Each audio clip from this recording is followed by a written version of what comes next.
You're listening to the Back Home Network, presented by Home Field Apparel. What physical basketball is versus you physical fouling. You might put him on YouTube. Anyway. I saw the game. I watched the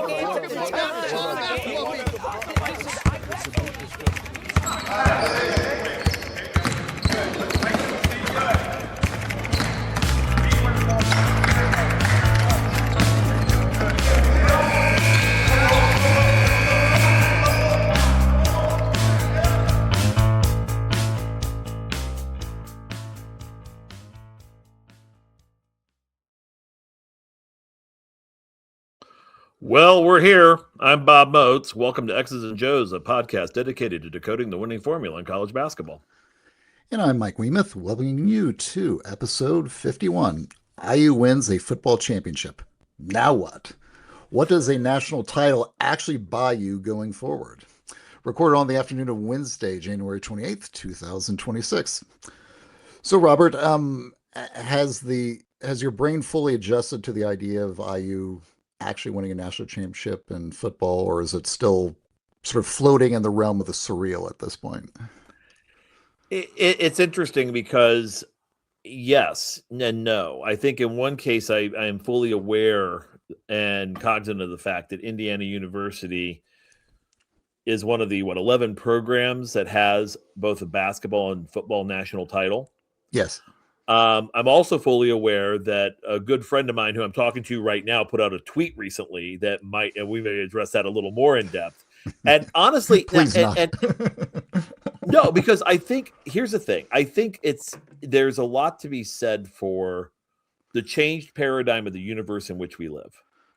Right. And I think that tweet completely, the factoid that there's one rival of these 11 that don't have either a football or basketball title, that actually kind of, it's informative of the conversation we're going to have, for the next however long we do this, as well as moving forward, which is, it's a changed world. Yeah. I don't think anyone in their wildest dreams, as short as 4 months ago, had this on their bingo card as a possibility. Sure. And so there's an adjustment phase as to what does this actually look like, which is why we're talking about it. But more than that, it's like, pinch me, did this really happen? Yes, it really happened. Yes, they're hoisting that national championship around. Yes, it feels like 1987 in that, like, Mendoza is so much, there's kind of an allegory to Steve Alford here in many respects, that the man is but legitimately he's a star nationally versus just being a star locally. I mean, I remember being, you and I are, same age. I mean, when we were 10, 11, 12 years old, every kid on the playground wanted to be Steve Alford. Right. My question is, how many kids have actually done the Mendoza run in the backyard? Right. Yeah. It's one of those plays that's so owing to imitation, right? As a kid in the backyard. Keith Smart shot too. I mean, we all did that one. We all took a 15-foot floating, fadeaway jumper, right, from the baseline. Yeah. But I think from a personality standpoint, it was Mendoza and the way that just the grittiness of that run, that iconic moment. It's up there in the annals of IU history as one of the greatest singular plays in the athletic history of the institution. Yeah, and you have to give Chris Fowler a lot of credit for that as well. I mean, he nailed that call, right? If you think how many great plays that have happened in sports where the announcer just gets caught off guard just a little bit, but he did what you want every good announcer to do on that kind of play. He nailed the verbs perfectly. Where he said, Mendoza weaves his way for first down, diving for the end zone. So he's just much like a singer has to hit the right notes for a song. A really good play-by-play guy has to hit the notes on a call, and he nailed it. I think that's just, you're right. It adds sort of to the allure of that play of how people are going to remember it. And so, yeah, the visuals and the audio were perfect for that. I'll confess, I was watching the McAfee feed. Okay, yeah. Well, his I didn't actually watch the regular ESPN feed. I was watching the McAfee feed. Yeah, exactly. Well, yeah. And part of it was, and again, it goes back to this conversation of not believing it, but it's like the one guy that kind of believed in IU the whole way, Pat McAfee. Yeah. And I also just was kind of like, I like Kirk. Okay, Kirk Herbstreit's Kirk Herbstreit, but I think it was just one of those things where I would rather have kind of watched it without the sort of superlatives that go to the opponents that I seem to get in color commentary. Right. That tend to just, I don't know, honk me off. It's okay, enough. You're not alone on that. Yeah. Enough. Yeah. Yeah. I was thinking about what you're saying about the impracticality of it. And it goes back in some ways to some of the conversation we've had on this show before about the idea of probabilities versus possibilities. Mm-hmm. And typically I'm the one that's always saying, like, look, just because something's possible doesn't mean it's likely, or it's probable. But the thing is that there's a flip side to that. Just because something is not entirely likely doesn't mean the chances of it happening are zero. Over the long enough time horizon of your sports fandom, there's probably going to be one or two like crazy, out of the blue sort of events that are going to take place for your teams, either good or bad, that are just going to completely change your expectations. Like, oh my God, I did not see that coming. And so again, hopefully we all live into our 80s. Hopefully we'll get another incident like this, somewhere. Hopefully the Reds go on a, like a 5 or 6 World Series run for you. but yeah, it's just good. I'm not holding my breath. I didn't think you were. I got that when I was in diapers. Yeah. We've had our time. You got one. Yeah.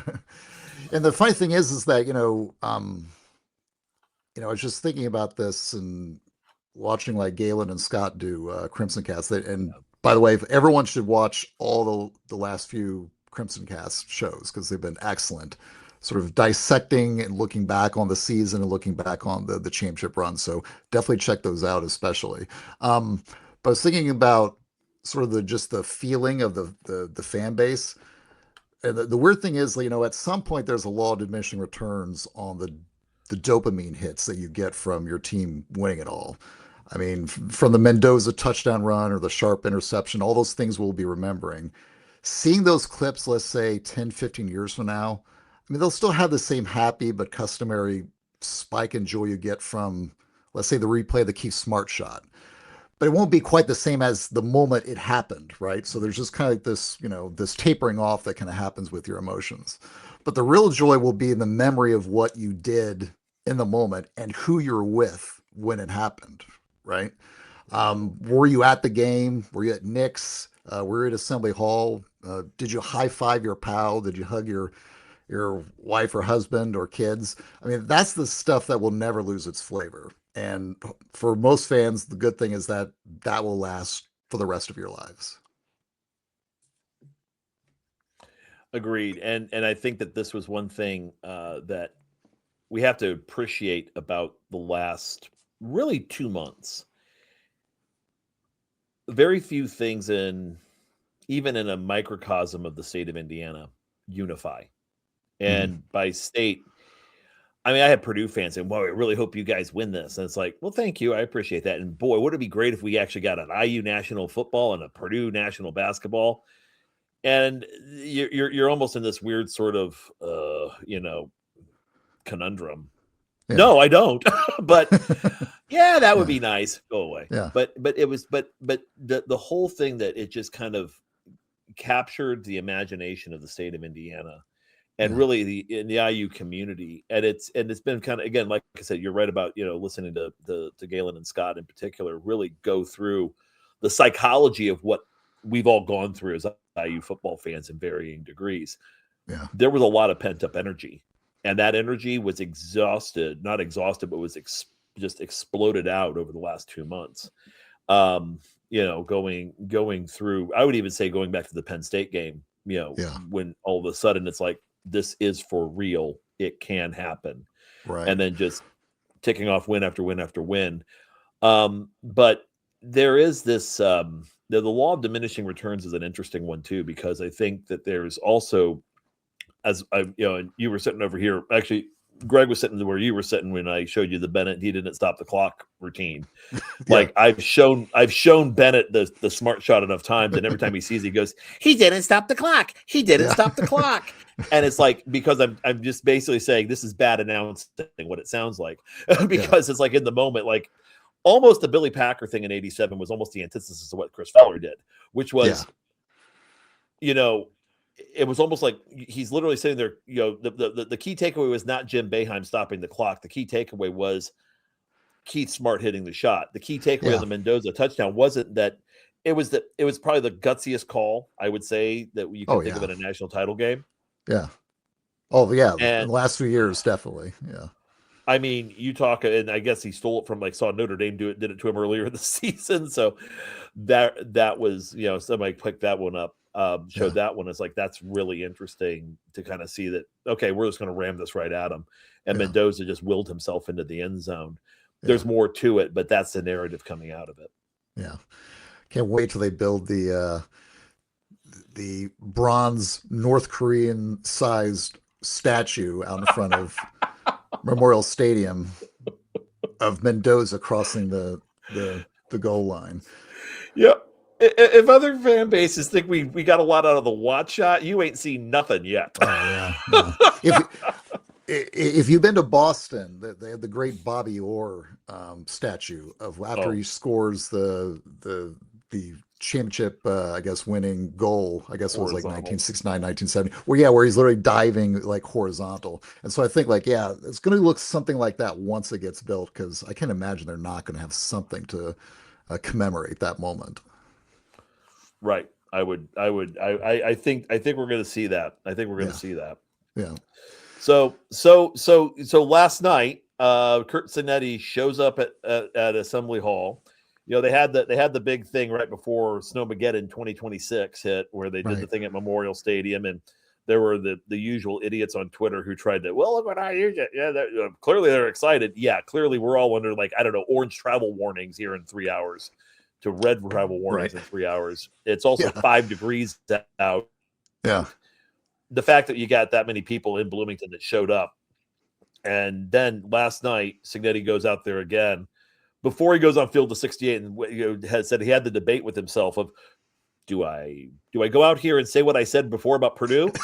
Yeah. And then also having the conversation where we heard later of, well, why don't you take the bucket out? Nah, we got a national title trophy. Yes. That's what we're bringing out. It's like, bucket. Yeah. We got him. We're not giving it up. Yeah. No secondary awards. Now only the top awards now. The Lee Corso premise of our bowl game is the bucket game. You know, the game say, you know, your career saver is beating Purdue in Kentucky. The bar has been raised. Yeah, considerably. The bar has been raised. Yeah. So what do you think about the game overall? It's interesting because, you know, we talked a lot about it leading up, and I think a lot of the things I said this on, I said it last night. I mean, if you had told me that the game would have been, neither team would have hit 80 points and Tate and Connerway wouldn't play a minute and IU would walk away with a 5-point victory. Yeah. I would have thought you were nuts. I would have thought you were insane. Because I didn't think for a minute that going in that IU's chances were high without the ability to do what Donovan Dent and then the kid from Illinois did against them in their last game, where you just get a high. That would be the game that you think if Connerway, if you're going to get high utilization out of your penetrator, that was the game you're going to get it in. Right. But IU figured it out, and you know, I had said to you, earlier about Reed Bailey's driving. Like, I thought that was going to be a factor. I felt it was. And not just because there were some times where it was scary, but there were some big times where it's like, even though it didn't always net a positive there, it forced Purdue to have to adjust to it. And I feel like the whole game, DeVries had Painter having to adjust to him more than he was having to adjust to Painter. Yeah. And when you're winning the battle of adjustments and you're beating the scouting report, which is exactly what DeVries did last night to Purdue, that's a big that gives you a major advantage coming in and throughout the game. So I thought the other thing, I think I just told you this recently also, CJ Cox. I feel like CJ Cox is Purdue's X factor, for lack of a better term. Right. They need CJ Cox to be productive, to be successful. Yeah. Because they're not going to get it from the post. And the fact that they put that kid on a milk carton last night and there was an Amber Alert or Silver Alert out for him. I mean, he was invisible on the offensive end. And you have to give Lamar Wilkerson a lot of credit for doing that in particular. Yeah. No, it's sort of what we talked about before, I think, with the design of this Purdue roster that we were speculating about in the preseason. I think when we did that preseason show, we were wondering about what the strategy was about why Purdue selected the roster they did. We watched them lose their most athletic wings to the portal, and then they spent the bulk of their NIL budget, at least their added budget, on Oscar Clough. Mm-hmm. And you're thinking like, okay, well, what's the theory here? Mine was, or at least what I was thinking, what maybe Painter was thinking, was that when you lose Edey from the team, you went from 10th in rebounding nationally down to 309th. So you literally went from way at the top to way at the bottom of rebounding in college basketball. And yeah, you could look at so many games last year that absolutely killed Purdue. So I'm guessing that Painter looked at that and said, okay, we can go out in the portal. We can get maybe one of the best metric rebounders in all of small college basketball, which is Oscar Clough. We will accept the fact that we're probably going to be a little bit less athletic than we were before. But we think that maybe if we could just get back to being, let's say, a top 20, top 30 rebounding team, that will make up for whatever we're going to lose on perimeter defense. The problem is Purdue went from 309th. Now they're down. Now they have improved, but they're still only at like 167th, I believe. Mm-hmm. And so the trade-off that I think they made just isn't paying off. Like they're not getting enough offensive rebounds, not getting enough shots to make up for what they're giving up on the three-point line. And IU definitely took advantage of that last night, as did Illinois did the game before. So I think there's just a reality to this Purdue roster that's now being exposed. And frankly, I don't know how they fix it, before the end of the year. They don't.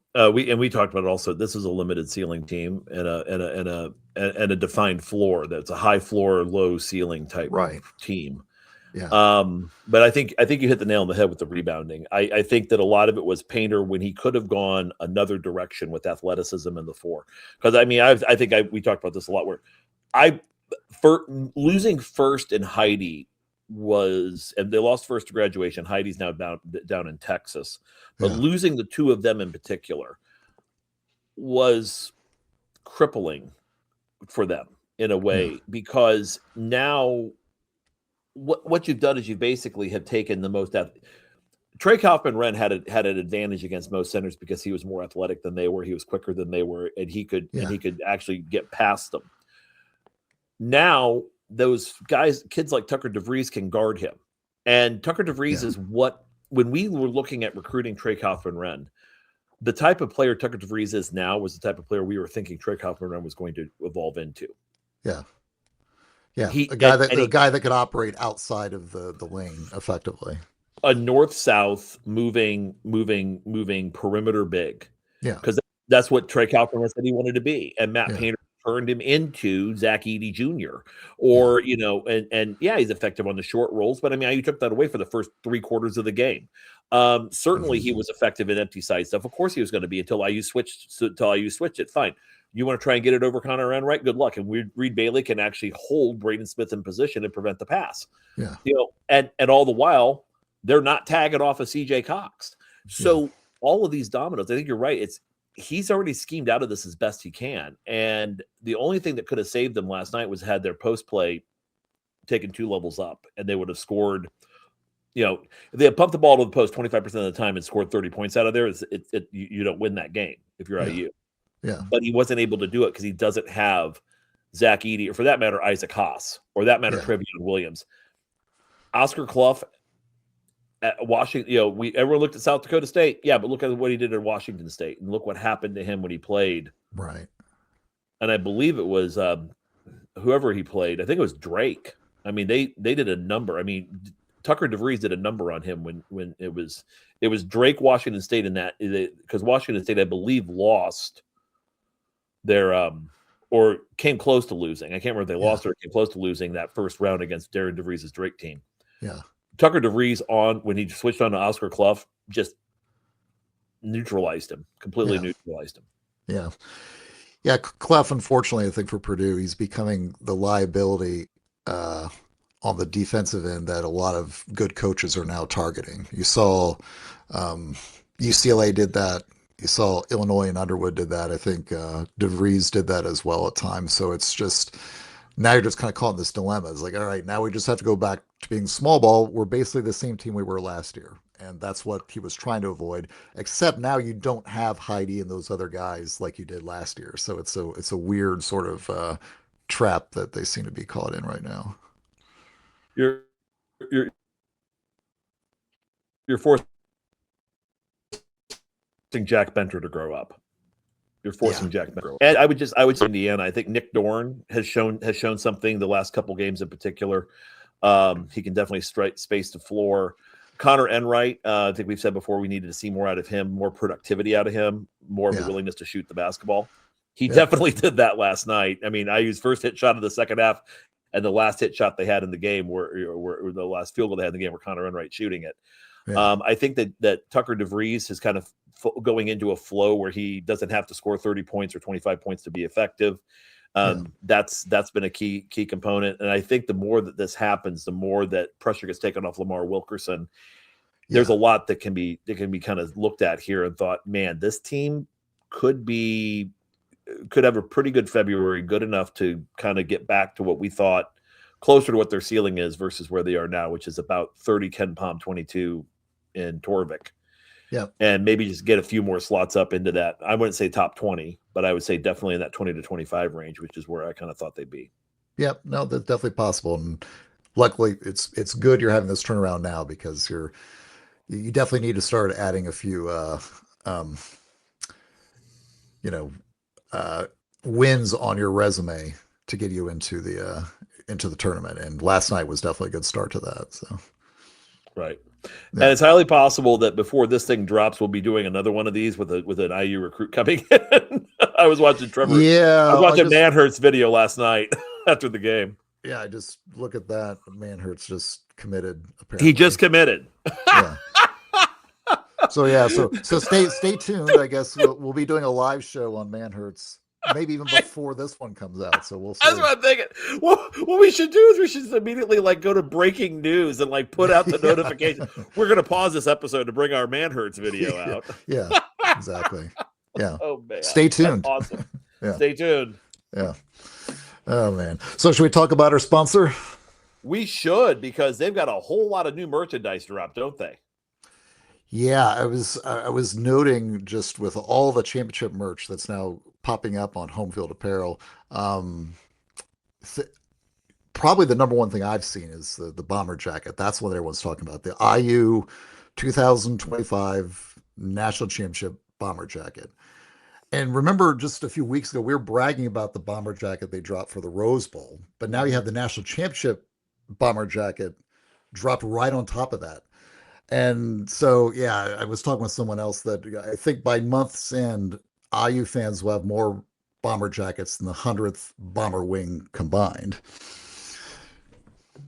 Because I've just thinking about all the stuff that's dropped over, probably just going back even to just the Ohio State game. Mm-hmm. You think that everything is between the Big Ten championship, the Rose Bowl, the Peach Bowl, and now the championship. I mean, it's crazy. It's almost like each one of these are their own sort of addition of material for IU, which is crazy, because you think about years ago, even one of these events would have been sufficient to keep us going for a good decade of happiness. But for them just come in that kind of sequence is just beyond crazy. And if you want to go back and get the 91 Copper Bowl T-shirt, I think they still have that on the site. So there are you can kind of go through, or the Phil Dickens shirts from from the 60s. I mean, you can Home Field's done an amazing job of chronicling the history of IU athletics, especially football and men's and women's basketball, I might add, as well as Little Five, because that season's right around the corner. I mean, yeah, there's snowmageddon outside. There's still a foot of snow on the ground, but as soon as that stuff melts and the kids, we're getting close to spring break, which is Little Five season, and Indy 500 as well as right after the Little Five, then you start pivoting mentally to the Indy 500. So all of these are kind of happening, with home field having, in addition to what we're talking about here, other lines that can kind of keep you up to date as to what's actually happening throughout, in IU world or other institutions as well. But yeah, it's been interesting because there's a whole thing of now you can pretty much relive every week with a home field T-shirt. This amazing run from winning the O'Loken bucket all the way to winning a national title in a 2-month span. Yeah, exactly. So be sure to check out all the great material they have at homefieldapparel.com. So when Robert and I come back from break, we'll discuss IU's football national championship and what exactly can we expect to happen for IU going forward based upon the history of other national championship programs from the past. I'll be coming up next on X's and Joes. When the final buzzer sounds in Bloomington, the conversation starts here. The assembly call is IU basketball. Live post-game shows, smart midweek breakdowns, and no empty hot takes. Jared Morris, Coach Brian Tonsoni, Andy Bottoms, and Ryan Phillips dissect lineups, sets, and recruiting so you know what really happened and what it means for the Big Ten season, March, and beyond. Join the live chat on YouTube, then catch the podcast on Spotify and Apple. Just search Assembly Call and be part of Hoosier Nation's most trusted post-game tradition. Welcome back to X's and Joes. I'm Mike Wiemuth, joined by my pal Bob Moats. So Bob, looking at the national championship that IU just won, I think one of the questions I always look at, just thinking about the history of programs winning their first in any sport, whether it's college football, college basketball, college baseball, lacrosse, anything. The lingering question is, will winning a national title gain you the kind of change in brand perception to elevate your program going forward from where it stood? Basically, how is it going to improve your circumstances going forward? And my sort of overall opinion right now is that I think this championship for IU is going to resonate quite well to their brand. There are many different reasons for that. And some of them you already covered in terms of sort of the memorability of the events that took place. And I think also just because there's just a change in how the media covers championship teams now versus the past, that makes the resonance of winning a championship in football today completely different than it was when we were growing up in like the 80s and 90s. So, I think that's my sort of overall take, but I'm curious, like, what are your thoughts in thinking about, okay, now that IU has one of these, what next? Like, what are your thoughts as far as like, okay, this is where I think things might actually turn a little bit for IU from where it was. So I think first off, I'm going to talk about, I'm going to kind of go into the internal, what does this mean internally? Mm. As we kind of look at this, like, how does this impact IU football within a fan base that for many, many, many years has had a love for IU football, but also has kind of, and I mean, I'm probably, public enemy number one on this one, of chanting "beat the spread" at Memorial Stadium, or thinking back to our good friend Doug, who out in Portland, who had an Oregon State. Who recruited Oregon State fans to become IU fans for the Peach Bowl and had a watch party. I mean, our good friend Doug, who was once famed at Memorial Stadium when I believe it was Ajabu Stoner dropped a pass, I think we'll just say that, dropped a pass, and how can he drop that? Blah blah blah. And some guy turns around and goes, Well, but you could go out there and do better. You mean I could go out there and drop a pass? Yeah, I could definitely do that. It's like that checkmate, and everybody's laughing. It's like it was almost like we're here because I had a little hat that said I'm only here for the beer that my uncle had, and I mean I'm only here for the beer. Sort of mindset for so many years that Kevin Wilson complaining about why are these fans leaving at halftime. Because the good food and the booze is out in the RVs, and they're not coming back. Well, they got Don Fisher on, and they're down 2 scores, and they're like, it'll be here tomorrow, or he'll be here next week. You're taking that culture, and now you've turned it on its ear because of the success, right? And now all of a sudden you're staying in the stadium. Now, beer sales have helped. The additional amenities and concessions have helped. You're almost perfectly situated because now you can kind of complete the modernization of Memorial Stadium. And I think I said that night, hearing Clarence Doniger talk about Cam Cameron and the dream of filling in the bowl, and that's been done. And now the next part of this is, okay, now bringing it up to a modern game day viewing experience, which IU is able to do with the canvas it has. Yeah. So all of this is now on the table, and it doesn't sound ridiculous. Right. And with that, because you have not just it's not just having the hardware as much as that you have the people behind it that you've invested in. When you saw with Kurt Signetti and his staff, and the fact that they stuck in there, and the fact that they just didn't take a nap, they blew out the idea that you can't. Can you do a championship run at the same time and get a big portal haul? Yeah. You can do that. At least they can. Yeah. They did it. Yeah. So it's almost it's this thing of what does that change internally for us, which is, are we ever going to be able to accept incompetence again? Yeah. Yeah. It's that question of the ceiling versus the floor. Right.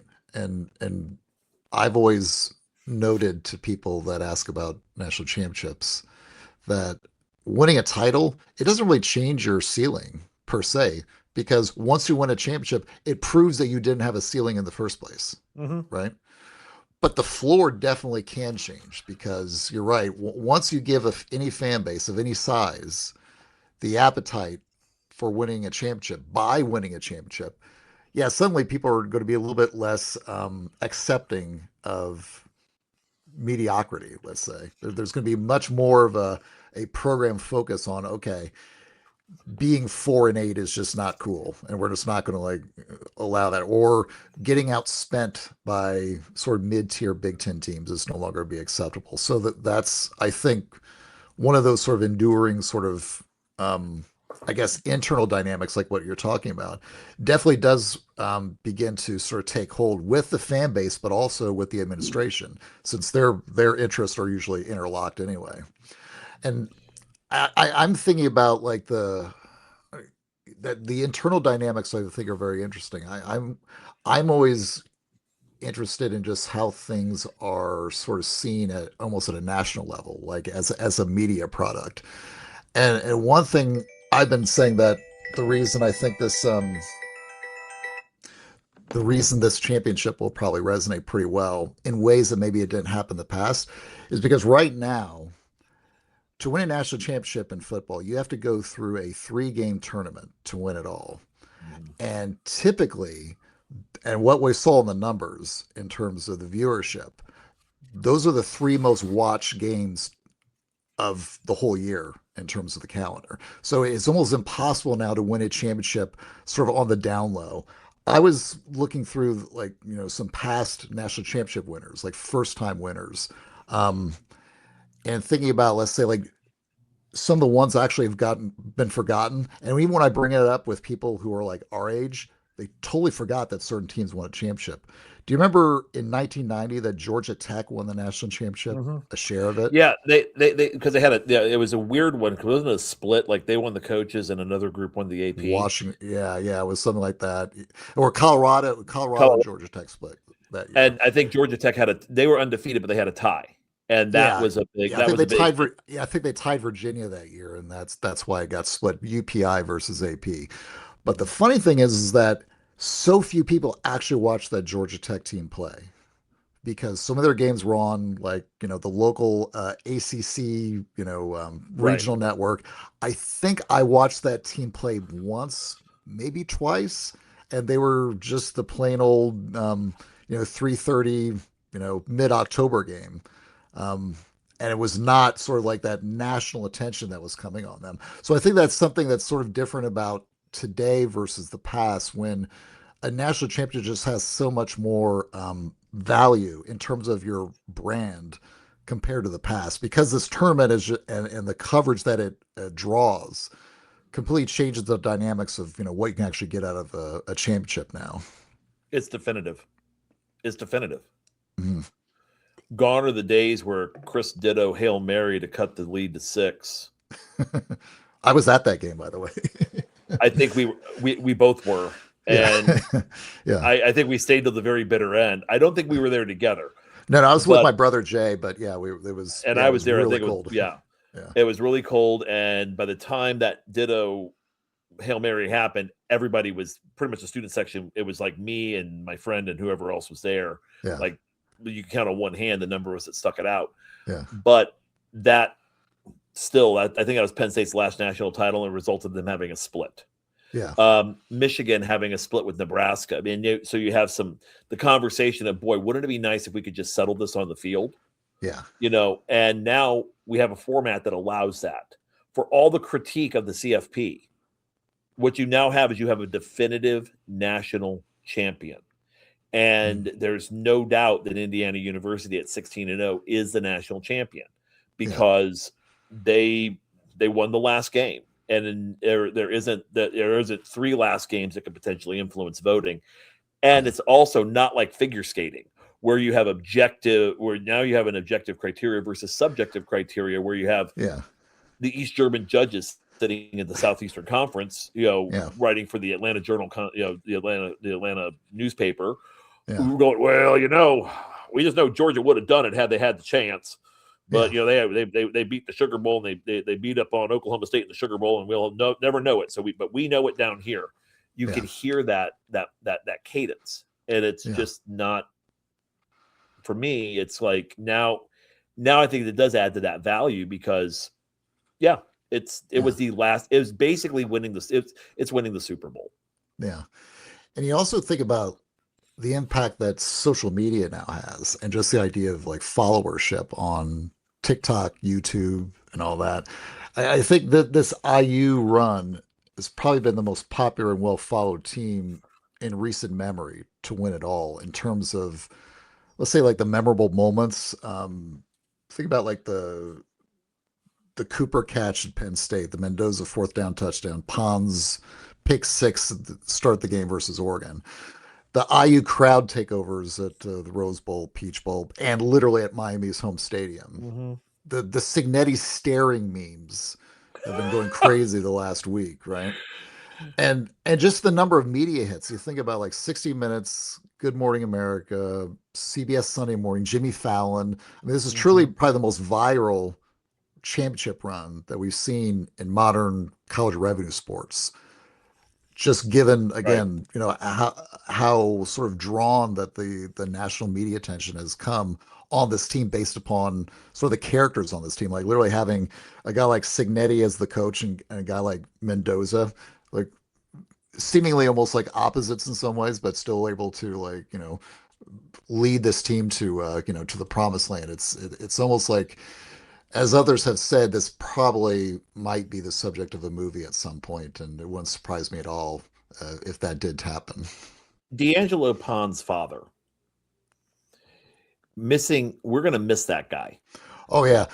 Well, I would say, like, if there is a Hall of Fame for parents, I'd say Hilda Van Arsdale and Mary Thomas would already be there.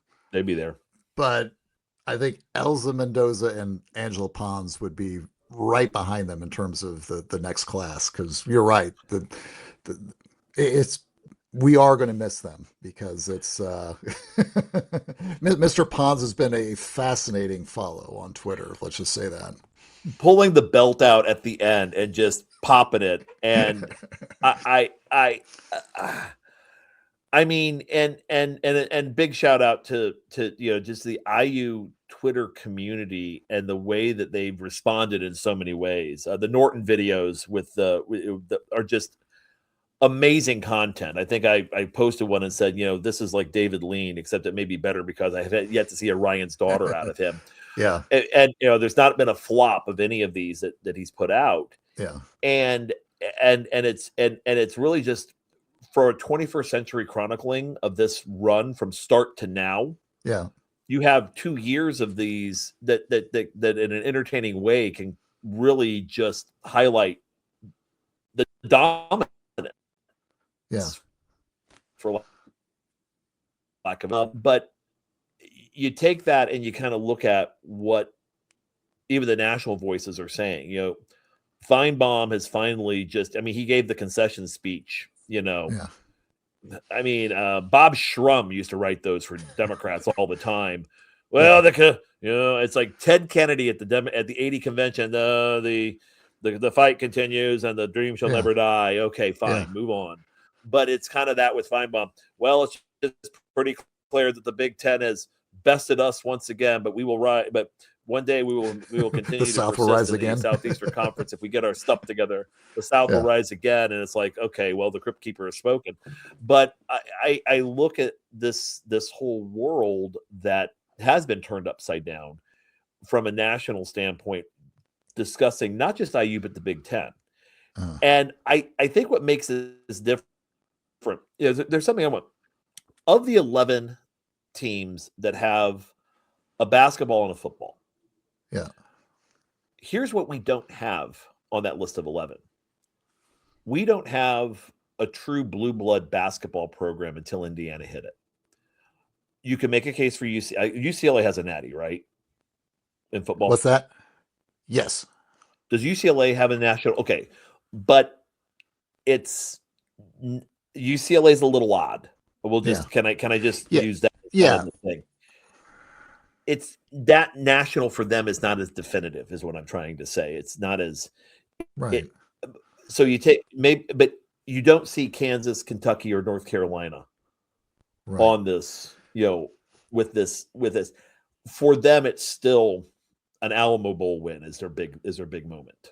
Yeah, I mean the list is Arkansas, Cal, Florida, IU, Maryland, Michigan, Michigan State, Ohio State, Syracuse, Stanford, and UCLA. And so when you look at that, but all of those were traditionally football powerhouses that turned into basketball ones, right? Right. Their football program funded defined them. Yeah. And this is the first time where it's like, this is a school that was a basketball school. We don't have a blueprint of what that looks like, is what I'm saying. Yeah, exactly. No, this is totally open territory with a guy winning a national championship in year 2 at a basketball school. The movie in the NIL era. The movie is called, remember, the movie Hoosiers. It's not a documentary. Yeah. But it is based on high school basketball, the Milan Miracle. We have a show on it. But that was kind of the whole idea of Hoosiers was also kind of a throw to Indiana University basketball in so many ways with the Gene Hackman character. Right. The football movie is a Notre Dame movie that Pizzo did. Yeah. It's about Notre Dame football, which isn't even really uniquely Indiana. It's more of a national brand. Right. But I go back to all this, Mike, and I keep thinking to myself, it's like, we're in a world where the big thing has always been this thing, and for the first time, we were the ones who broke the mold. Yeah. To get out of this paradigm that basketball is the only thing. Now, someone could give a smart argument of, well, the Colts already did that, didn't they? Yes and no. It's different. But I think from an institutional standpoint, that IU blows through the ceiling of what people thought a basketball program could do. Yeah. And now it's totally, like, well, how does that change? How does that change the game? Yeah. Yeah, exactly. Yeah. I mean, you think about it, like, what are the measurables that fans can kind of grab onto and say, okay, is this really going to change? I mean, how do I know that another 2 or 3 years from now we're just going to be dropping back to 6-6 and not really competing? Typically, the thing that would usually derail, typically the thing that would normally derail a team after winning a national championship is that it just does not have any impact on recruiting. And sometimes that does happen. I mean, Virginia, when they won their basketball championship, oddly, that did not change the recruiting circumstances for Tony Bennett. That's mostly because he ran a very specific kind of system, and that didn't necessarily attract a lot of like higher end players. So, and yeah, so in other times it may not even be systematic. It may be just almost administrative. A lot of people probably don't remember that there was a time, a long time ago, back in the 1950s, where the University of Maryland was actually a football power. Back around like, I guess it was like the 1950s. And Coach Jim Tatum was the coach at Maryland at that time. And Maryland was like one of the top 3 programs in the country. And they won the championship in 53. But a few years after that, they had a new university president came in and said flat out, we're spending too much money on football.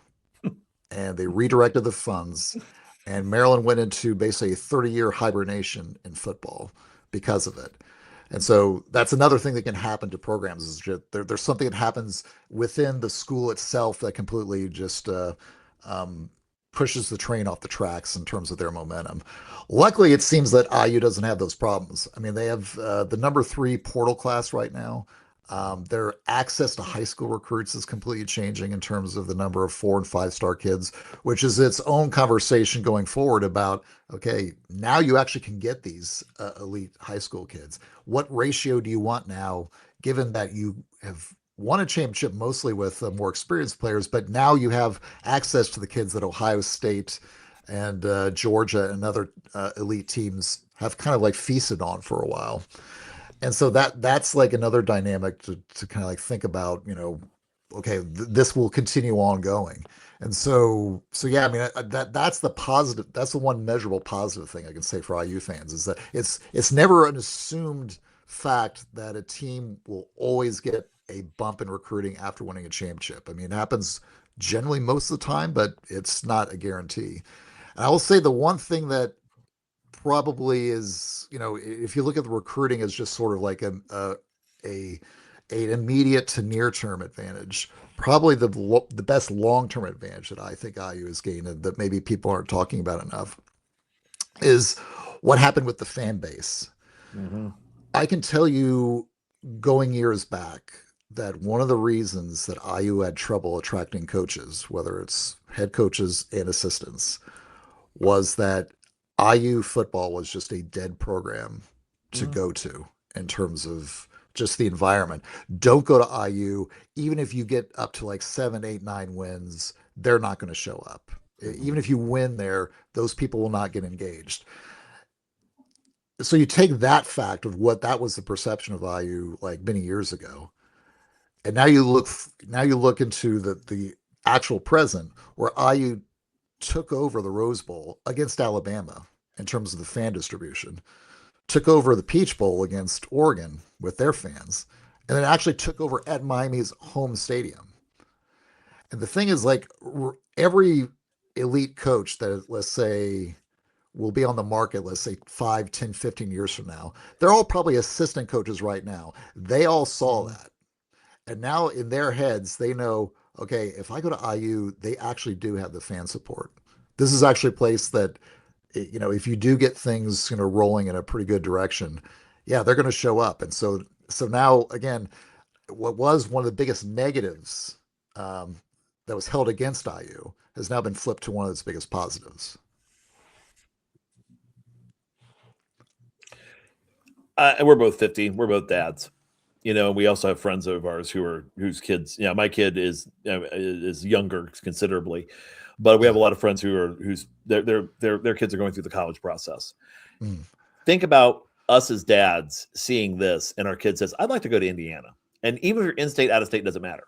Even if you know, for us, having the connection to the institution, if you hear your friends talking about their kids wanting to go to IU, and then mom and dad say, "And man, we can't wait to visit parents' weekend during football season."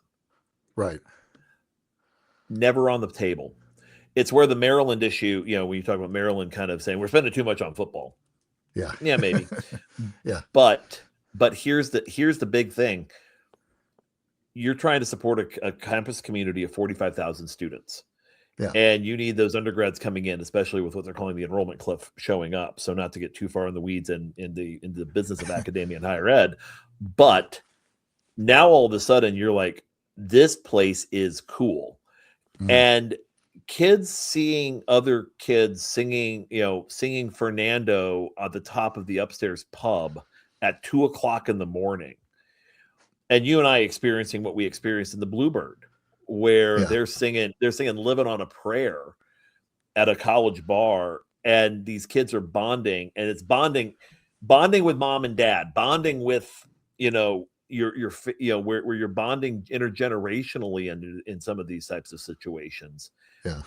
That what got me to Bloomington was in 1987, like watching that and going, this is the place. Like when Martha the Mop Lady came on and Channel 4 showed the game, all activity in the state of Indiana stopped in the 1980s. This is the feeling we're getting now with IU football. And could also happen with basketball, I might add, that this energy can also expand out that way. Oh, absolutely. But it's big. Yeah. This is a completely sidebar issue. Do you think it was interesting that all of us oldsters were watching Twitter or YouTube, expecting all the youngsters to gather around Showalter Fountain and sort of take that over, when they didn't? I didn't see anything even remotely like that happening. Everyone just stayed on Kirkwood and just did a party.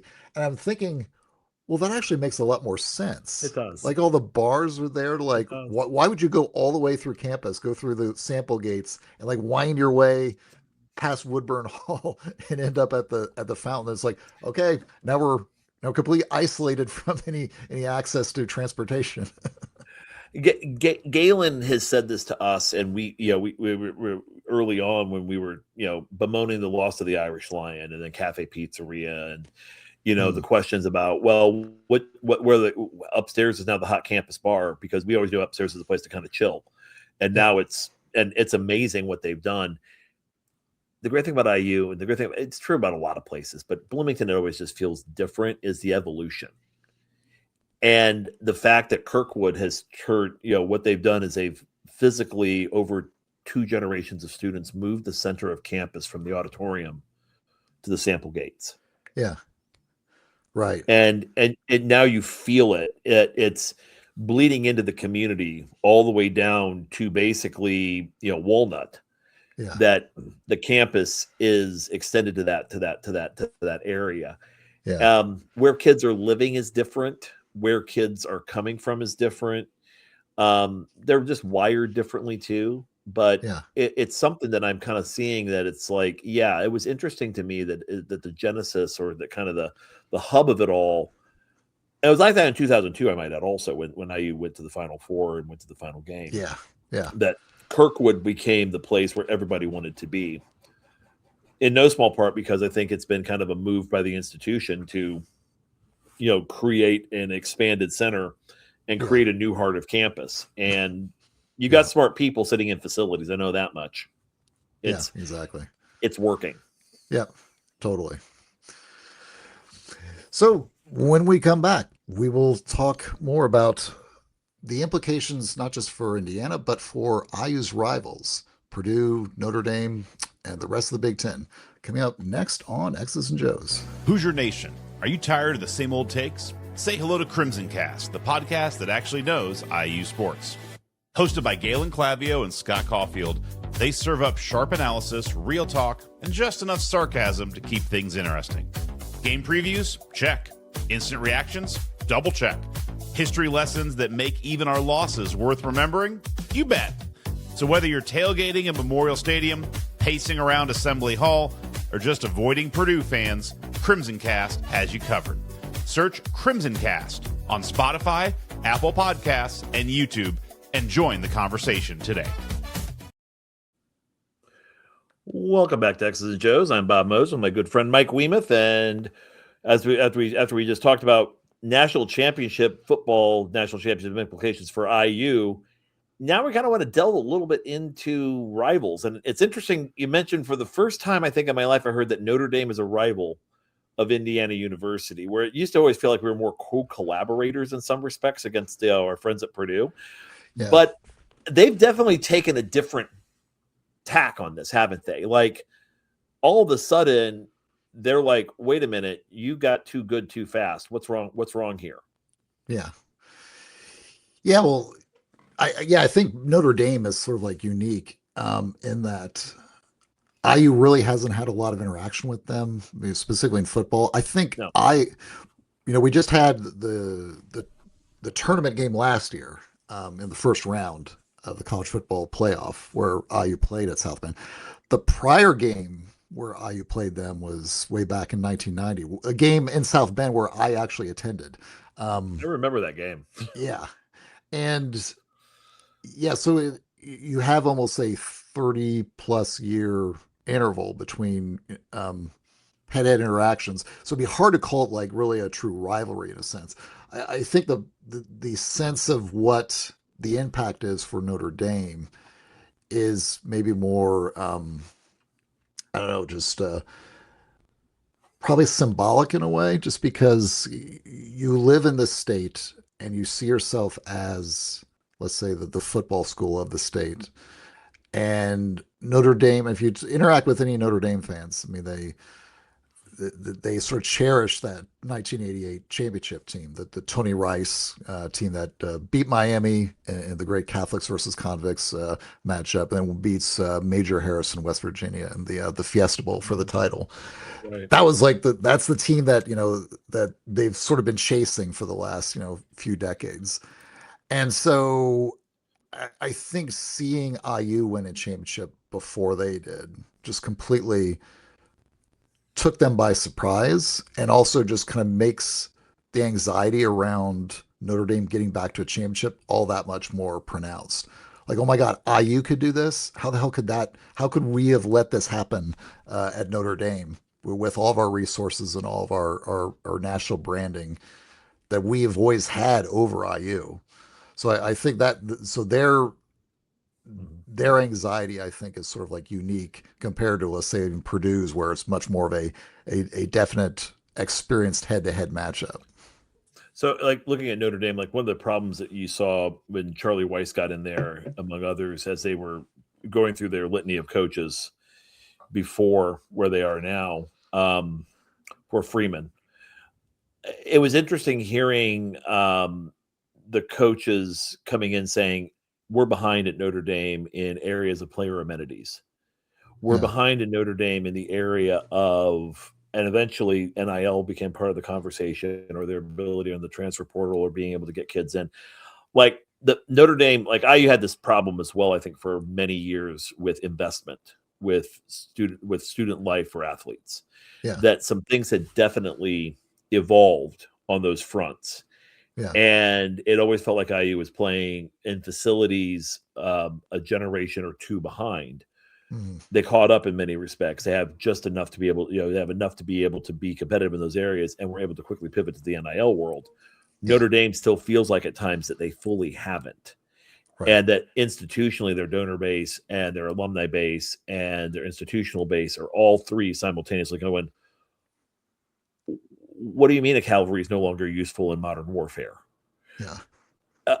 Your four horsemen of the apocalypse, they're great history. Yeah. But you got to mechanize them. Yeah, exactly. I mean, when the other side's got tow missiles and you've got you've got the horsemen. Yeah. We don't need talking about the Gipper. Yeah, we need like players' lounges. Angelo Bartelli won a championship off of that bar stool. Right, exactly. And that's I think that's also a big portion of this, which is institutional arrogance. And one great thing with being IU football, there was no institutional arrogance going in. So you could quite the opposite. Quite the opposite. Yeah. Basketball has been a little more of a problem, and I think but this would be, I think, in some respects, we would if let's say Mike Bray had found a way to win a national title 10 years ago, we'd be feeling the same way. Sure. Like, how could they do that? How did this happen? And then being incensed over it to a varying degree. But it's just interesting now that all of a sudden, like, Notre Dame has. Just because you are getting attention doesn't mean you're really winning the narrative. Right. They're complaining a lot about being left out. Yeah, it's always been this interesting thing with the Irish that I think because, going back to the 90s when they got the NBC deal and when they were consciously avoiding joining a conference, they've always had this sort of holdout mentality. It's like, we're Notre Dame, we're unique. If we join the conference, we're basically lowering ourselves to the same level as everyone else, as a Miami, a Boston College, Florida State, whoever. And so I think that this mentality is kind of like just like carried forward. And now you're in this environment where the cost of holding out just are quite different than they were a few decades ago.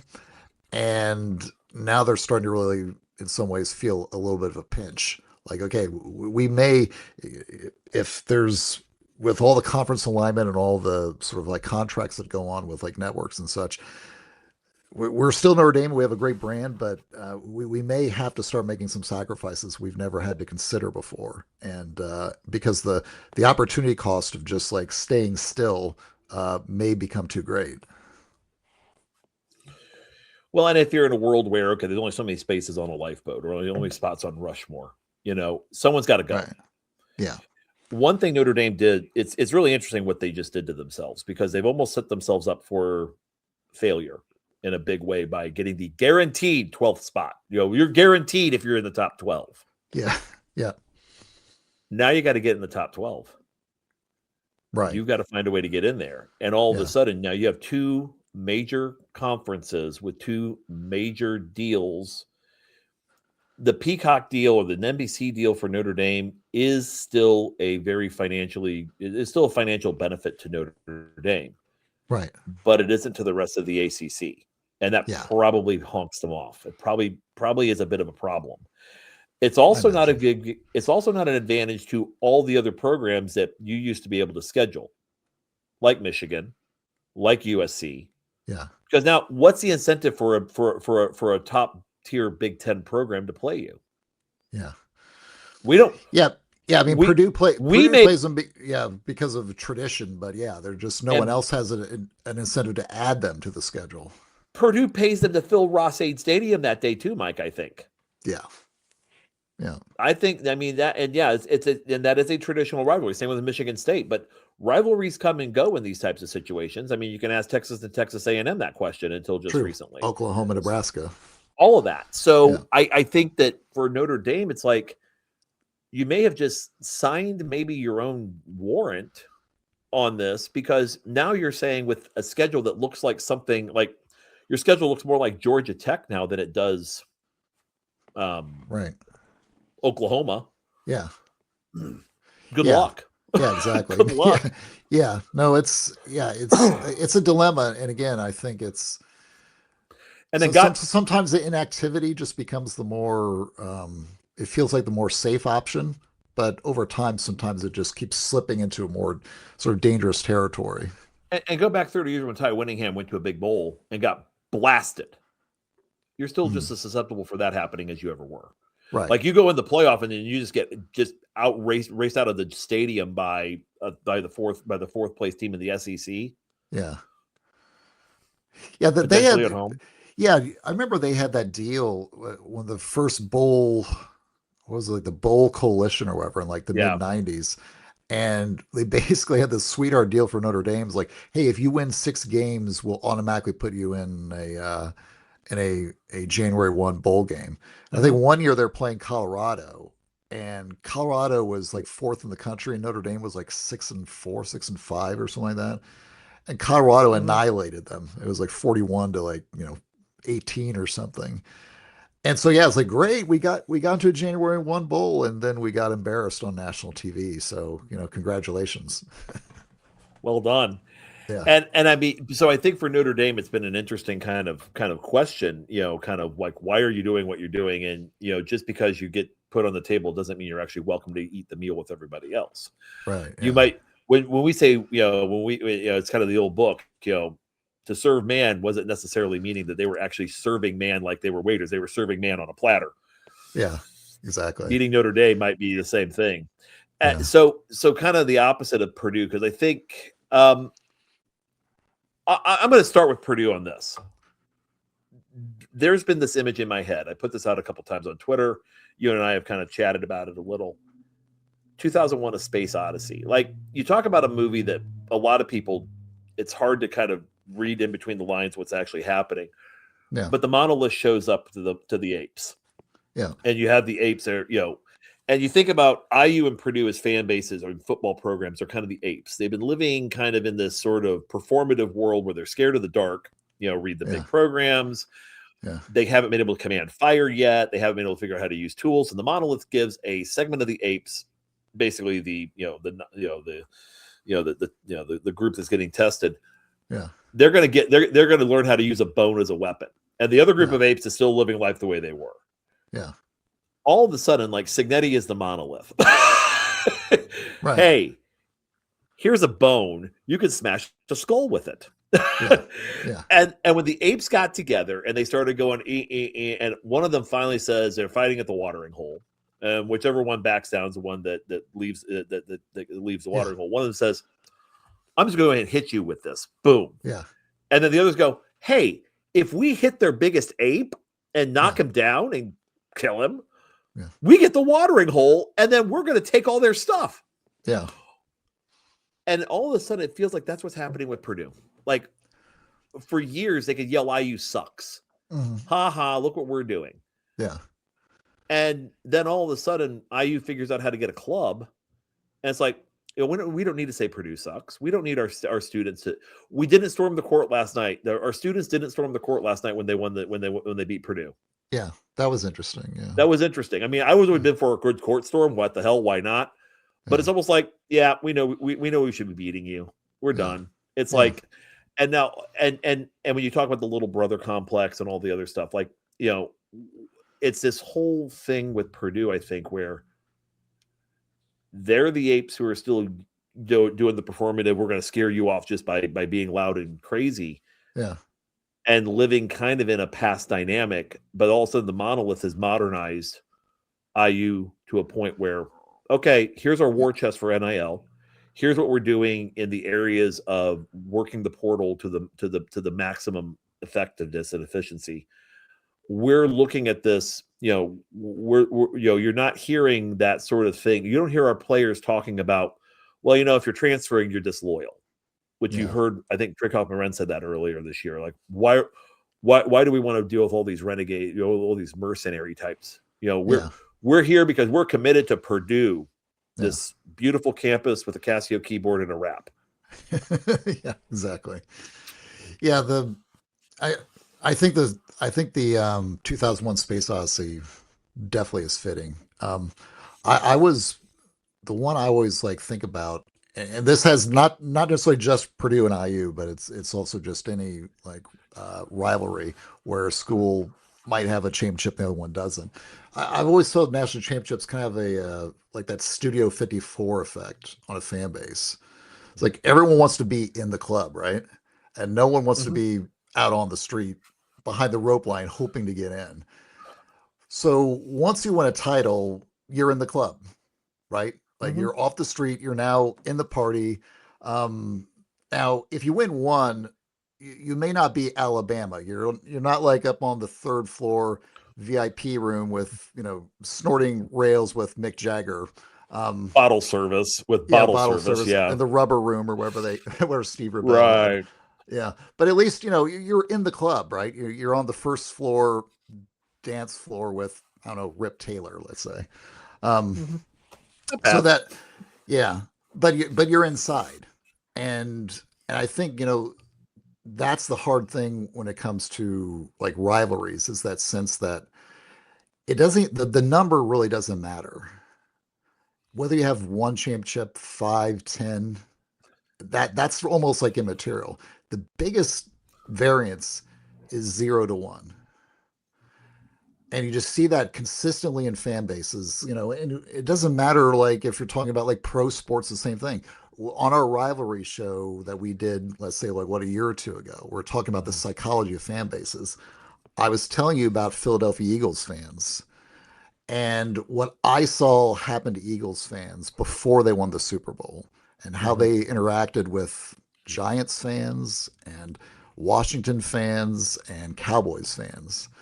And just seeing the stat, like every game, like in the playoffs, they would have like some stat at some point where they'd show like, oh, the Cowboys have won these many Super Bowls, and the Giants and the Redskins, and then the Eagles would have 0. And just seeing the reaction on the fans' faces, just like, oh God, it's like this ugly reminder of the reality of that. And I noticed that in the reaction to IU winning the championship on let's say on the Purdue side, because again, I always go through social media of schools as just measuring the dynamics of rival reactions anytime one school wins a championship.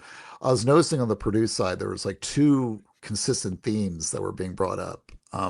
One was sort of outright, I won't say hate, but definitely disappointment with the athletic department, specifically Mike Babinski, the athletic director. The number of fire Babinski posts I saw on Twitter was just completely outrageous. It's just like watching the Alabama IU game. You go on Twitter and just, after, the last touchdown that Hemby scored, and you just see like, oh, fire Babinski. It's like, oh, that's how they're taking it.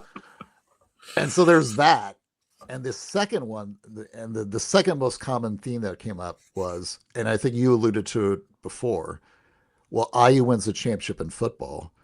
Surely the gods of karma will balance the world out on the basketball floor and allow Purdue to win a national championship in basketball. And I think that's one of the reasons you've noticed on social media in the last, let's say, week, has been such a dire reaction to this 3-game losing streak for Purdue, is because I think there was almost like just they basically mortgaged all of their emotion from this like IU winning the championship and just dumping all of that into the chance of Purdue pulling a championship in basketball to sort of like even the score in some ways. And I think that, again, what you've seen happen on Purdue basketball side doesn't mean that they're not going to have at least a chance to win the championship. Of course, it's possible. It's just, I think some fans are kind of getting the sense that, oh God, like, no, that this may not be happening. And the great evening out of the basketball football karma between IU and Purdue will not be exercised this year. Blips are blips, but the last 8 days to be a Purdue fan, as you're saying, were miserable in many respects. Yeah. Not because IU won the football natty, but it was the next home game IU had after winning the natty. Purdue comes in and IU wins by 5. Under the perception that IU, they just bought a team from a portal and we have good Purdue kids playing for us. They're just, that's a good point. Look at them. They're loyal. We do it the right way and IU's buying their way to, and we're going to show them. Yeah. I've always had a theory. I could be wrong on this and I hope that I am, because I don't really want to see them win one, but that's beside the point. If they win a national title in basketball ever, is it going to be, we're so happy we did this and just pure euphoria that we came together as a Purdue community and made this happen? Or is it going to be, hey, look, we got one too? Yeah. More of that, which is like when IU wins the football title, it's like it's a celebration of who we were. Nobody else came into wasn't like we said, hey, look, Ohio State, we're just like you now. We said, you know what? We are who we are. And by the way, we're also going to hang a banner for selling out beer, for basically buying all the beer in the Rose Bowl, the Peach Bowl, and the Orange Bowl. we are going to proudly proclaim who we are as a fan base. We're on the scene. You got to deal with us now. Instead of, boy, isn't it nice we finally caught up to Ohio State? Yeah. Now you have to respect us. Yeah. No, beat them. Just beat them. I think you're right, Bob. I think it's a little bit of both. I think there's a sense of, I think a lot of it would be a sense of relief. Mm-hmm. Just again, using the parallel of Philadelphia Eagles fans and being here locally when I saw them won the Super Bowl. Yeah, there was euphoria, but I can tell you a lot of Eagles fans just kind of like privately would say, finally, we don't have to hear that crap anymore. Mm-hmm. My uncle, who's a Cowboys fan, I don't have to hear, show me your rings conversation during Thanksgiving. I think there'll be a lot, like if Purdue won a championship, I think it will be a lot of that. Now, certainly, there'll be a certain portion of it would be, hey, we have championships now too, and ours are newer than yours, than your old dusty banner. So I think there'll be probably some of that. But yeah, I mean, it just like thinking about like the, you're right, and it was not even intentional that Twitter thing I put out about the rivalry, because it's funny, like when I did that, honestly, I thought it was like 90% of it was just sort of like an interesting tidbit about the rivalry, right? I mean, it's the kind of thing I would text about just about anything. Maybe 10% of it was friendly nudging. And again, you know me, I mean, on the continuum of like IU Purdue, I guess, sense of rivalry, I'm not like too far on the edge of animosity for Purdue. Usually I get like accused of the opposite. It's like, why do you say nice things about Matt Painter all the time? But because he's earned it. Yeah. Well, the funny thing is, like, I'm not very not very active on Twitter. So I posted that stat about, IU and Purdue rivalry now is the only one where one school has two championship in football and basketball. The other one has none. I did that and I turned my phone off off Twitter for like, 2 or 3 hours. And then, and then only to come back like, those hours later and see that the Twitter equivalent of the Battle of Kursk had broken out on that Twitter post between IU and Purdue fans, going over every long-standing argument about championships between the two schools. The 1932 championship, well, that does count. No, it doesn't, because the Helms banner, they're now, I saw Purdue was claiming some football championships from like 1934. Even though it's like, well, no, USC won. What are you talking about? We printed it on the PU on the bucket. We said national champions. We put it on our P that year for the bucket. I saw that on somewhere. It's like, that's not evidence. I mean, it's about the same standard of relevance as every dad that has world's greatest dad mug printed on I was going there. That's coffee. what I'm thinking. Yeah. No, but my son thinks so. Yeah, no, but that's kind of the thing, though. Is like you think about it, is that going forward, how does that change things for in between IU and Purdue? Because let's be honest, Purdue has going back to, let's say, 2 or 3 years ago, Purdue demonstrably has a better history than IU in football. And that was always kind of like, part of the dynamic of the rivalry is that, well, we have more Old Oak and Bucket wins, and we have, slightly better like win percentage and all that. You're the losingest program in college football history. But now you throw a national championship on top of this. Does that, I can't say exactly what the weight balance of, where that puts things, but yeah, I think it's almost like, not to get all Clausewitz here, but once you open a second front on any battle, that's pretty decisively advantageous for one side versus the other. Obviously, just sort of changes the whole dynamic of the whole relationship. And so, I think, and I think Jared had said this on the assembly call, and it's probably pretty accurate. I think IU winning a football championship has more, quote unquote, relative value versus IU winning a 6th national championship in basketball. Because now they've almost taken one sport kind of from one point of the debate. Now it's like at a completely different point than where it was before. I'd love to test that theory. I'd love to test that theory as an IU guy. Let's put it to the test. Let's see how that happens. Yeah.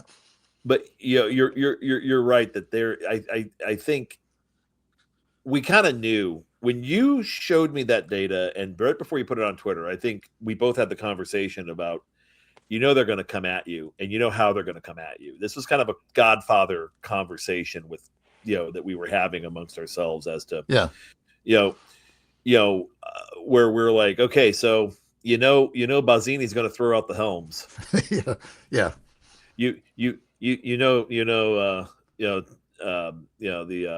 The rest of the families are going to do the array. Whole, they're going to array against you. they're going to do the they're going to bring out the women's title in '99.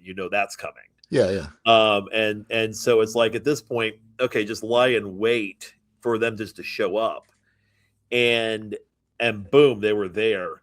I was a little surprised by some of my personal friends who you've been in the same room with. And I mean, Joe puts it out on Facebook, and I'm like, oh my gosh, this is hilarious. Yeah. I mean, my comment was, I know that guy. And it's like, he's got rolling on the floor, laughing emoji with your tweet on Facebook. And I'm like, oh man, yeah, this thing. Okay. I know they've met, but I don't know if he's put two and two together to realize exactly what this conversation is. You had just explained to me who that guy was like the week prior when we were in Bloomington together. So to see that post up on Facebook is like, oh, well, is that the same guy? That's interesting. Yeah, that's Joe. Joe Seifert puts it out there. I'm like, this is hilarious. And then I started seeing it all over the place. And it's like, now you're seeing it just being sprinkled in without just the fact of just getting out there with a life of its own. Yeah, and it's almost, but I think at the end of the day, all you did was you put out a fact, and all other people have done is just looked at it and said, I don't like that fact. Yeah. I don't like that that's happened. Yeah. Well, why are you pouring onto us? Yeah. We're not. We're actually stating the case right now that us as people, you and I and anybody else that kind of talks about this at in the framework that we talk about it, Purdue is always going to be our rival. That's okay, guys. We're always going to be there for you to be someone that you can that you can quote dislike or say it suck or make fun of. Talk about how do you get an IU grad off your front porch, pay for the pizza. You can always have. You're always going to have that available to you. We're always going to make jokes about your student section, and the Silver Twins. We're always going to do that. And there will always be a bit of good naturedness to it. Yeah. But it's also a thing of we're also like we're in a different game now, and maybe the place we're going. Maybe you get there, maybe you don't. But I think for them, a lot of it's, as you said, with their anger at their athletics department and their frustration at what just happened. They're like, what are we doing to stop this? And it's almost like, again, like in 1878, when the Prussian army came right into Paris, everyone's looking at the French government going, and the French are looking at each other going, how did that happen? How did that happen? Yeah. They're nobodies. We're the French. What we just you just got your butts kicked. Yeah. They just innovated their way into Paris. Yeah. So give them all Alsace Lorraine and be done with it. Yeah, exactly. On that note, we'll coming up segment 3, we will finish up and talk about any other sort of lingering effects that this championship will have for IU, and what and maybe how this might have impact for, let's say, the rest of college football outside of the Big Ten and outside of the Midwest. Next on X's and Joes. Hoosier Nation, want a smarter take on IU sports? Then check out Crimson Cast, your go-to podcast for Indiana football, basketball, and beyond. Hosts Galen Clavio and Scott Caulfield bring you game previews, instant reactions, history, and context to make Indiana sports come alive. From the biggest moments on the field to the storylines shaping the future, Crimson Cast keeps you informed and connected. And after years of saying bring back the Bison, IU actually did it. So if IU listens to Crimson Cast, maybe you should too. Just search Crimson Cast on Spotify, Apple Podcasts, or YouTube. Welcome back to X's and Joe's. I'm Mike Wiemuth, joined by my co-host and pal, Bob Moats. Um, yeah, so Bob, I was thinking about this in terms of, let's say at the national level, outside of, let's say, the Big Ten and IU's rivals. I think the biggest impact of IU winning the championship is going to be a complete distorting of how chip stacks are going to work for new hires in college football. Um, Years ago, when we would talk about IU basketball, and I would put up on Peegs or anywhere else, like any research about, okay, what do you have to do to have a 25, 30 win basketball team in college basketball? Yeah. And I would say, okay, well, you need this many, typically you need this many, say recruits in the sweet spot, top 80 and such and such.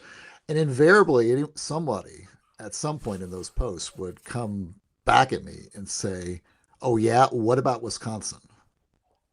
It was so frequent that I jokingly almost turned it into a drinking game. It's like, I'm going to post this. I'm going to take a shot every time someone says, "What about Bo Ryan? What about Wisconsin?"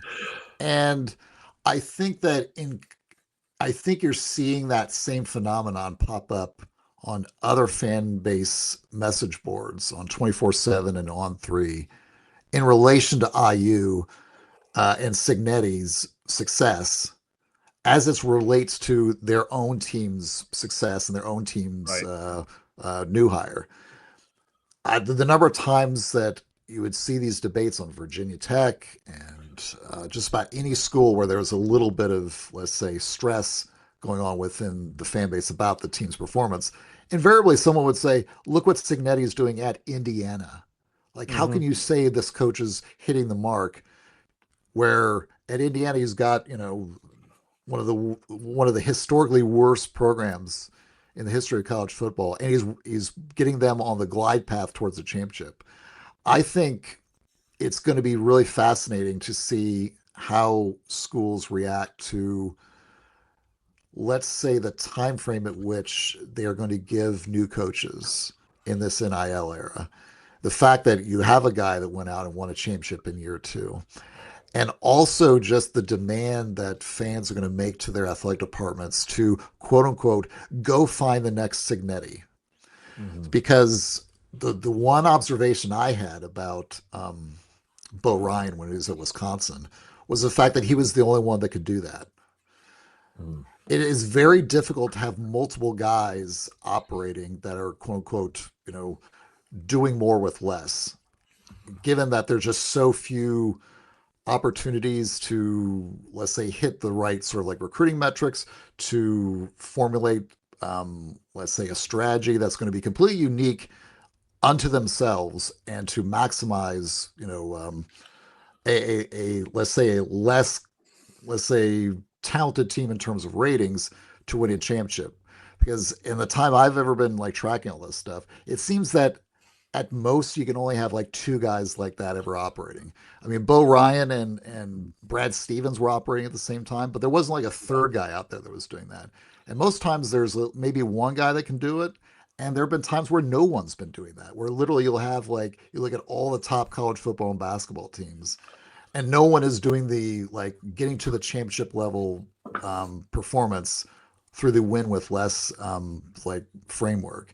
And so that's like the crazy thing, and it's something I think we're going to discuss with Galen. I know we've kind of committed to maybe doing a show with Galen at some point in the future about like the Signetti hire and what makes it statistically like unique.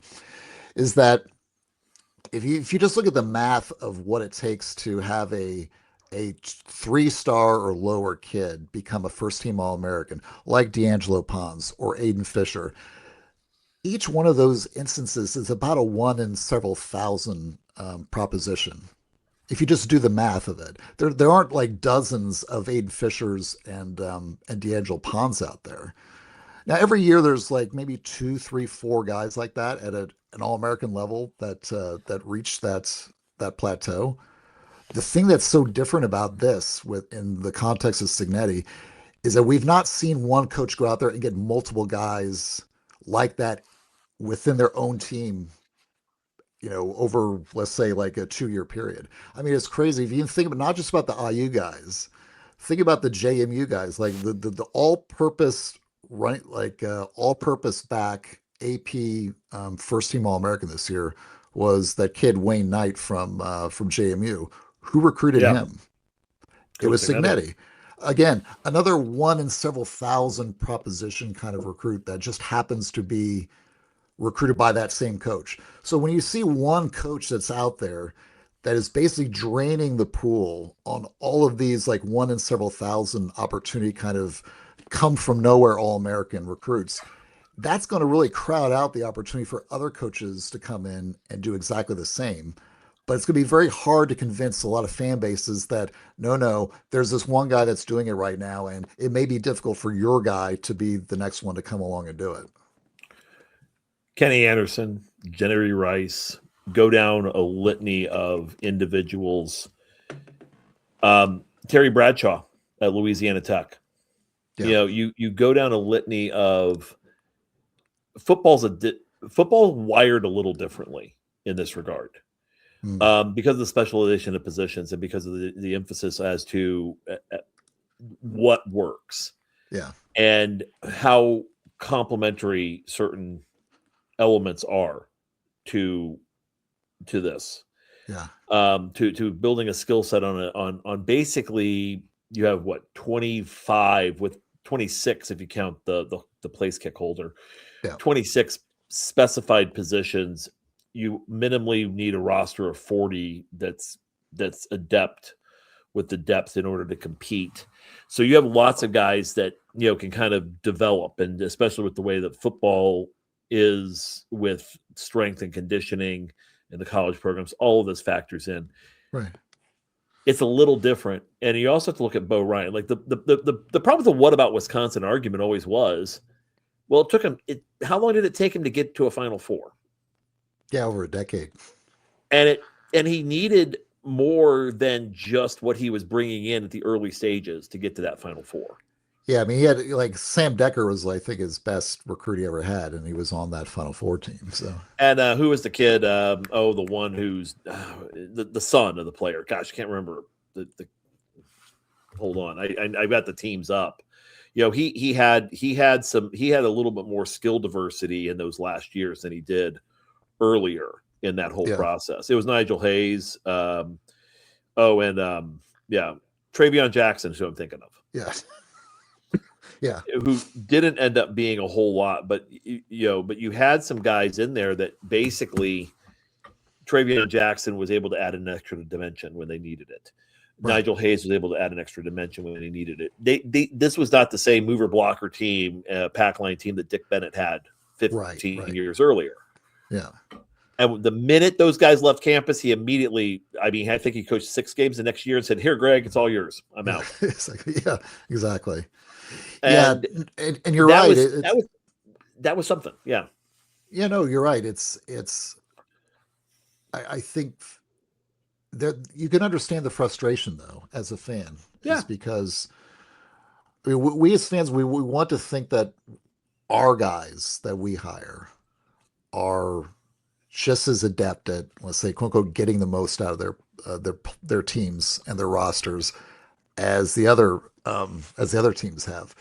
And I think it's such a weird, I don't know, it's almost like an uncomfortable conversation if you're a fan of a team that doesn't have one of those like unicorn kind of guys, right? It's because, like, how do you explain that? It's like, well, we can't possibly do what Wisconsin did because they made a better hire than we did. Like, no one's going to come out and say that, right? Right. The same, like, same with Signetti. Like, it's like, don't get too mad at our guy because that freak down in Bloomington is getting all your heads, inflated above where they should be in terms of the expectations of programs. And yeah, I think that's just sort of the dilemma, I think, in our new online culture of sort of fan following, where every single loss becomes a referendum on the coach and the obvious comparisons that take place, and especially when they're kind of thrown in your face by the national media. It's like, look at what Signetti can do, look at Mendoza, and they just keep like rolling over and over again. He did this in 2 years. I mean, that fans that becomes almost like the standard by which fans start to like look at things when it's sort of repeated to them. And so, yeah, I'm really fascinated to see in the next few years, like how long will athletic directors and fan bases and boosters give coaches if, let's say, by year 2, they're not necessarily hitting, they may be doing okay, but they're not necessarily like hitting the high mark, and what implications that will have in the market. So if you're sitting at Virginia Tech, and they just brought Franklin in, right, from Penn State, so they're expecting to jump in and try to take over the ACC would be kind of my assessment there. They sense blood in the water, especially with Clemson, and they know that if they just upgrade their talent to close to what Penn State had, they could pretty much get themselves into the playoff. First off, I think that the loud bang may not be as problematic as what's underpinning it, the support beams. Yeah. The question is, at what point do ADs pay attention? The ADs that pay attention to the flashbangs are the ones that are going to lose, I think. Mm-hmm. The ones that are going to win in the end are the ones that are going to understand the bones and understand the support, the logistics, the logistical side of it versus the quick flash tactical side, who understand the Jimmys and Joes accumulation and what's needed for that versus, boy, this guy's a real X's and O's wizard. It's going to be those ADs looking at like Dolson has, I think, in many respects, which is, okay, we need to have the infrastructure in place to be able to support this. Yeah. As well as let's bring in a mascot. Let's turn Jeremy Gray loose with a GJ and see what they come up with. let's do these things now to do that, because I think the backtrack to it is if you're taking Josh Tate and Paul Feinbaum at their word, their interest is not in giving you the most accurate assessment of what's going on. Right. Their interest is in getting you to talk about this and engage with their content. I don't know what the hell we're doing. We just talk to each other. That's not our thing. We want you to, if you're listening to this at this point, we're hoping you at least ask some brand new questions and figured some things, and kind of looked at this a little differently, or maybe it's the same. Maybe we've confirmed what you believe. Maybe we've confronted it. I don't know. But what I do know is that sort of analysis that's coming, that spot, quick, 20 minutes on YouTube, 10 minutes on YouTube, sort of hits on this. If ADs are using that to determine whether or not their coach is valuable, then they're using the wrong stuff. Because at the end of the day, you have to look at it from a standpoint of what's your plan. Because that's the thing Signetti came back to, is I have a plan. If we stick to the plan, we're going to be successful. So we're going to stick to the plan, because that's how I lead. And you kind of have to look at the process in this versus necessarily the result. Because if the process isn't working, it's that timeline that you have to do. Because I do think that you've hit the nail on the head on this. Your window of opportunity is not as long as it was 10 years ago. Because it doesn't take you 3 years to build your program into a competitor. And I think it's true in basketball. I think it's true in football. I think that because of the portal, you're able to bring in assets earlier that can get you competing in year 1 and maybe get you to a point where you can be considered to contend in year 2. Yeah. Because at the same time Signetti happening at IU, Dusty May has happened at Michigan. Right. Pat Kelsey happened at Louisville, and all of a sudden you've seen, okay, well, maybe there's some flaws in his approach, and all of a sudden, well, maybe we shouldn't be shooting so many 3-pointers. You're hearing the seeds of doubt being sown in their fan base all of a sudden because it's not working right now. Yeah. Mark Pope is on a theoretical hot seat. Is he? I don't know. Yeah. What I do know is they spent a ton of money.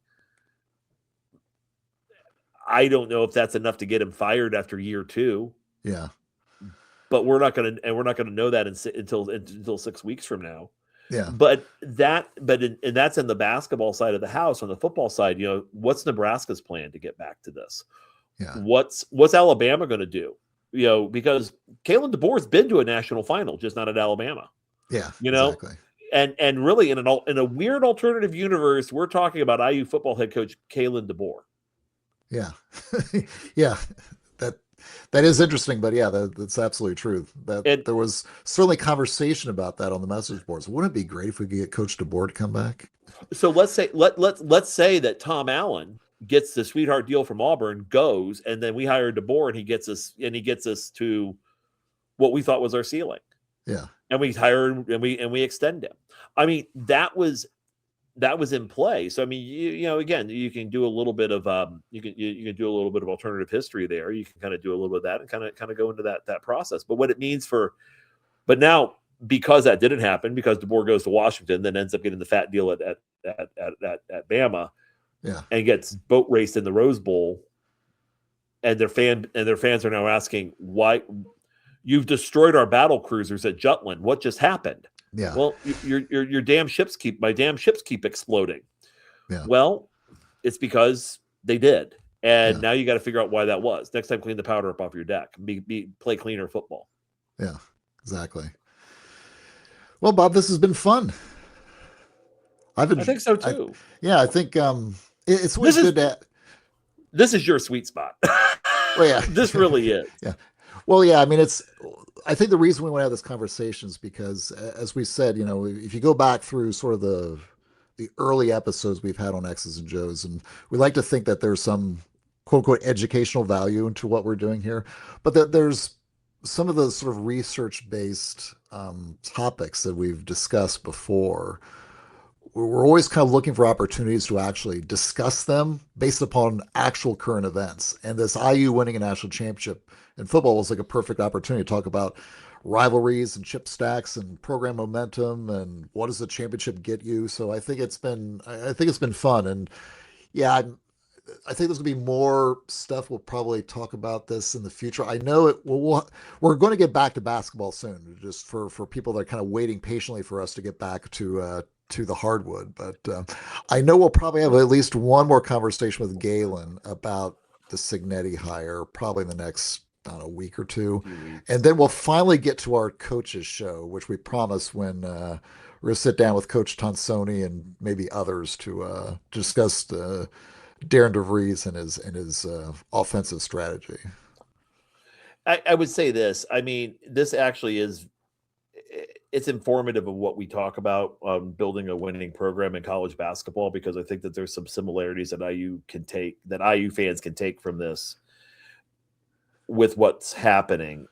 And it also, all of this directly impacts everything at the institution, including men's basketball. True. When you start talking about football maximizing its funding ability to fund the program, which is for the first time in our lives, that's now on the table. Football has always been the big monetized product. Even with basketball. Basketball's always just done better than other programs in the ability to monetize. Basketball can definitely fund itself. But now if you have the additional infusions, that it basically allows you to continue to fund what you need to fund at this time and at this levels, with not just coaching compensation, but also player compensation and all the other things that you need. Yeah, all of that factor into the conversation at this point, as well as you're now a cool school. You know, it's like, well, why would you go to Indiana? What else do they have other than a bunch of fans who get pissed off every time you miss a free throw? Yeah. Like if you're putting out there, well, they need to go practice free throws. Okay, stop talking about that. And someone's going to go to text message about that later today. I saw that one. Yeah. I was like, we just talked about that last night. But that was something that, I mean, that all of a sudden it's like, they may get pissy every time you lose, or you may see this stuff on Twitter by some people, but look what they just did at these.